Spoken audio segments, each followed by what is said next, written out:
Partai Nasdem menuding adanya paksaan dari Partai Demokrat untuk mengusung Agus Harimurti Yudhoyono sebagai bakal calon wakil presiden untuk Anies Baswedan dari Koalisi Perubahan.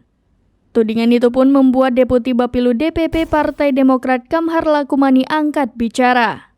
Anak buah AHY itu membantah keras tudingan rekan koalisinya di Koalisi Perubahan untuk persatuan tersebut. Dia pun meminta elit Nasdem yang memberikan tudingan itu menanyakan langsung kepada Anies Baswedan, Presiden PKS Ahmad Syaiqo dan Ketua Umum Nasdem Surya Paloh. AHY, kata Kamhar, telah menaikkan tanda tangan piagam kerjasama dengan Koalisi Perubahan.